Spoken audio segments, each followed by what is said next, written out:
Hey you are never alone. कैसे समझेंगा? उससे पहले कभी ये सोचा है कि इस अर्थ पर जो प्रिमिटिव बहुत पुरानी सिंपलर बैक्टीरियल लाइफ फॉर्म हुआ करती थी, उससे आज के हम हमारे जैसे कॉम्प्लेक्स हमारे जैसे एडवांस जिंदगी कैसी बनी होंगी? इसी क्वेश्चन का आंसर देने के लिए आज का अपना टॉपिक है। अपना टॉपिक है what's exactly the difference between prokaryotic cells and eukaryotic cells. देखो, हमें सबको एक बात समझती है कि दुनिया में जितने भी लिविंग ऑर्गेनिजम्स है, चाहे फिर वो एनिमल्स हो, प्लांट्स हो, बैक्टीरिया हो, या तो प्रोटोजोन्स, या शायद वो फंगस भी हो, सबके सब लिविंग ऑर्गेनिजम्स दुनिया में जितने भी है, ये सब बने हैं बोले sir smallest structural and functional हिस्सों से, यूनिट्स है। ऐसे ही यूनिट्स को हम बोलते हैं सेल्स।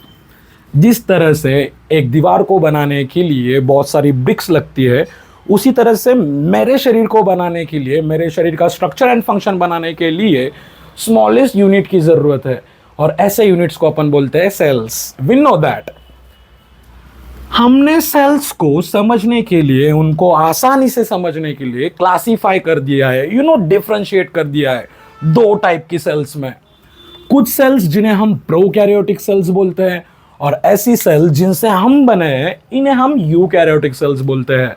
सर, इनमें एग्जैक्ट डिफरेंस क्या है? इनका नाम ही डिफरेंस बताता है।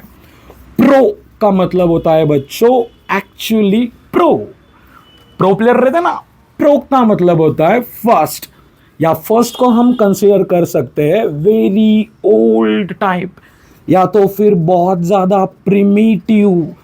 ऐसी सेल्स जो इस दुनिया में पहली मर्तबा बनी थी, पहली दफा बनी थी, पहली बार बनी थी, ऑब्वियसली बैक्टीरियल सेल्स। ऐसे सेल्स को हम बोलते हैं प्रोकैरियोटिक सेल्स। सर, ये कैरियोट का मतलब क्या है? देखो, हम एक बात समझते हैं कि दुनिया में जितनी भी सेल्स है, हर एक सेल्स के पास एक सेंटर में एक कंट्रोलिंग यूनिट होता है, और ऐसे ही कंट्रोलिंग यूनिट को अपन बोल देते हैं न्यूक्लियस। और यू नो व्हाट, लैटिन में न्यूक्लियस को बोला जाता है कैरियोट। दैट्स व्हाई अपने पास ये वर्ड बन के आया, प्रोकैरियोटिक सेल्स। ऐसी सेल जिनका न्यूक्लियस इस धरती पर सबसे पहले बना, इसका मतलब वही सेल्स है जो सबसे पहली बनी होंगी। Very old type of cells consider करते हैं हम इन्हें, वेरी ओल्ड प्रिमिटिव, या तो बोल सकते हैं अपन ancient type of cells consider करेंगे अपन इन्हें। दूसरी जगह जो ऐसी सेल्स जिन्हें हम यूकैरियोटिक सेल्स बोल रहे हैं, यू इस वर्ड का मतलब ही होता है एक तो ट्रू, या तो रियल, या तो एडवांस।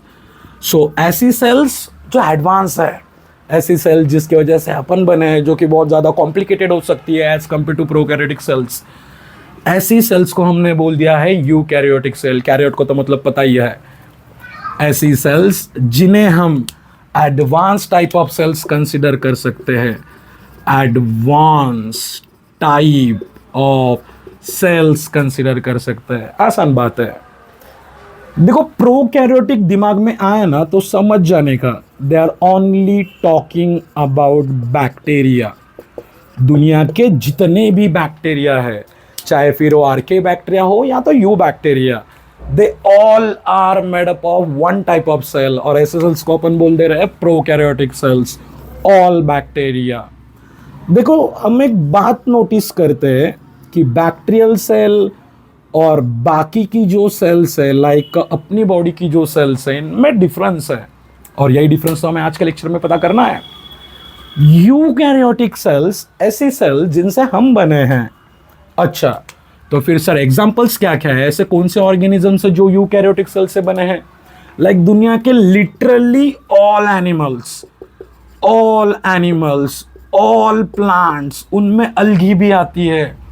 इतना ही नहीं, दुनिया की सारी फंगस, इवन द ईस्ट, और सारे के सारे protozoans like amoeba, paramecium, euglena, they all are protozoans.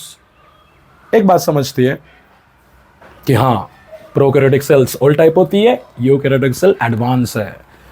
पर सर, किस तरह से एक्चुअली प्रोकैरियोटिक सेल्स बदली होंगी यूकैरियोटिक सेल्स में? इसी क्वेश्चन का आंसर देने के लिए अपने पास एक थ्योरी है। देखो, साइंस में जब भी हम थ्योरी वर्ड का इस्तेमाल करते हैं और एक्चुअल लाइफ में हम जब थ्योरी वर्ड का इस्तेमाल करते हैं, इन दोनों में बहुत फर्क है। देखो, कोई भी अनप्रिडिक्टेबल या तो प्रिडिक्टेबल, मेनली तो प्रिडिक्टेबल चीज बोलने के लिए हम एक्चुअल जिंदगी में थ्योरी वर्ड का मतलब यूज करते हैं। लेकिन इन साइंस अगर किसी चीज को एक्सप्लेनेशन देना है, बट ये एक्सप्लेनेशन देते वक्त हमारे पास सारे एविडेंसेस अवेलेबल है, तभी जाके हम साइंस में थ्योरी वर्ड का यूज करते हैं। प्रोकैरियोटिक सेल जो बहुत सिंपलर और बैक्टीरियल हुआ करती थी, इनसे एक्चुअली यूकैरियोटिक सेल बनी, इसके पीछे भी हमारे पास एक थ्योरी है। It's not any sci-fi story, it's a theory जिसके एविडेंसेस है अपने पास, और इस थ्योरी का नाम है एंडोसिम्बायोटिक थ्योरी। तो चलो जानते हैं कि एंडोसिम्बायोटिक थ्योरी क्या होती है। ओके, क्या बोल रहे हैं अपन? एंडोसिम्बायोटिक थ्योरी हमें यह एक्सप्लेन करती है कि लाखों सालों का वक्त लेकर किस तरह से प्रोकैरियोटिक सेल्स, जिन्हें हम बहुत सिंपलर सेल्स कंसीडर कर रहे हैं, इवॉल्व हुई होंगी। किसमें? यूकैरियोटिक सेल्स में। या ये थ्योरी तो हमें यही एक्सप्लेन करती है, लेकिन ये थ्योरी बताती क्या है? What exactly it's state. देखो, वीडियो के स्टार्टिंग में हमने एक बात कही थी कि you are never alone. Never alone कैसा है? देखो, आज अपने सेल्स के अंदर दो बहुत ही इंपॉर्टेंट ऑर्गेनल्स है। लाइक प्लांट्स के पास एनर्जी बनाने के लिए, लाइट को ट्रैप करने के लिए, फोटोसिंथेसिस करने के लिए, क्लोरोप्लास्ट को जमा करने के लिए एक पैकेट है। ऐसे पैकेट को हम क्लोरोप्लास्ट बोलते हैं। We know that thing sir, कि सर कुछ क्लोरोप्लास्ट नाम के पैकेट्स होते हैं जो कि प्लांट सेल्स में अवेलेबल है and they help for nutrition. उसी तरह से और एक ऑर्गेनल प्रेजेंट है जिसे हम बचपन से power house of this cell बुलाते हैं, दैट इज माइटोकॉन्ड्रिया। देखो, स्टोरी सुनो, कहानी सुनो, बहुत सही है। ये जो क्लोरोप्लास्ट है और ये जो माइटोकॉन्ड्रिया है, ये आज अपने सेल के हिस्से हैं। लेकिन एक जमाने में around 2.4 billion year ago they were actually free living, जीते जागते सेपरेट रहने वाले बैक्टीरिया हुआ करते थे। इसका मतलब तुम्हारे बॉडी के हर एक सेल में एक्चुअली कुछ बैक्टीरिया रह रहे हैं जिन्होंने अपना डेरा जमा लिया है अपने सेल्स में। आज वो फ्री लिविंग सेल्स नहीं है, लेकिन एक टाइम पे वो फ्री लिविंग सेल्स हुआ करती थी। मतलब क्या? देखो, लाखों साल पहले जब अर्थ पर ऑब्वियसली ओनली बैक्टीरिया का राज हुआ करता था, there were multiple type of prokaryotic bacteria. कुछ बैक्टीरिया ने सनलाइट का यूज करके सीख लिया था कि किस तरह से एनर्जी बनाई जा सकती है, और वो जी रहे थे। इन्हें हम फोटोसिंथेटिक बैक्टीरिया बोल सकते हैं। वैसे ही कुछ बैक्टीरिया और थे जिन्होंने एक्चुअली ऑक्सीजन का यूज कर कर खुद के अंदर एनर्जी बनाना सीख लिया था। ऐसे बैक्टीरिया को अपन एरोबिक बैक्टीरिया बोलते हैं। देखो, लाखों साल पहले की स्टोरी, मल्टीपल टाइप के बैक्टीरिया हुआ करते थे। फोटोसिंथेटिक बैक्टीरिया, एरोबिक बैक्टीरिया, नन्हे नुन्ने बैक्टीरिया। लेकिन इसी वक्त एक बहुत लार्जर साइज के भी कुछ बैक्टीरिया थे जिन्हें एनर्जी के लिए स्पेशली दूसरे सेल्स को खाना पड़ता था। देखो ना, ये एनर्जी के लिए कंप्लीटली दूसरे बैक्टीरिया पे डिपेंड थे। तो ऐसे लार्जर बैक्टीरिया को मैं बोल सकता हूं हेटेरोट्रॉफिक बैक्टीरिया। ऐसे बैक्टीरिया जो कंप्लीटली दूसरी बैक्टीरिया को खाकर एनर्जी लेते थे। देखो ये जो नरसंहार था, मतलब जो लार्जर हेट्रोट्रॉपिक बैक्टीरिया इन छोटे छोटे बैक्टीरिया को खाते थे, ये बात हजारों लाखों सालों तक चली, हमेशा ये होता था। लेकिन सामने जाकर एक ऐसी स्थिति आई होंगी जहां पर इन छोटे छोटे बैक्टीरिया ने रिफ्यूज कर दिया कि हम अब डाइजेस्ट भी होंगे। देखो लिटरली आज इन बड़ी सेल्स में ये छोटे छोटे बैक्टीरिया लाखों साल बाद एक ऑर्गेनल्स की तरह काम कर रहे हैं। ओके, तो इस बात के बहुत सारे एविडेंसेस है अपने पास। फर्स्ट एविडेंस इज दैट कि माइटोकॉन्ड्रिया एंड क्लोरोप्लास्ट, इनके पास एक डबल एक्स्ट्रा लेयर है। ये एक्स्ट्रा लेयर आई कहां से? एंडोसिम्बायोटिक थ्योरी हमें इस एक्स्ट्रा लेयर की कहानी बोल सकती है। इतना ही नहीं, माइटोकॉन्ड्रिया एंड क्लोरोप्लास्ट ऐसे ऑर्गेनल्स है जिनकी मल्टीप्लाई करने की एबिलिटी एग्जैक्टली एक बैक्टीरिया जैसी है। हमें पता है बैक्टीरिया बाइनरी फ्यूजन से मल्टीप्लाई करते हैं, mitochondria and chloroplast exactly do that.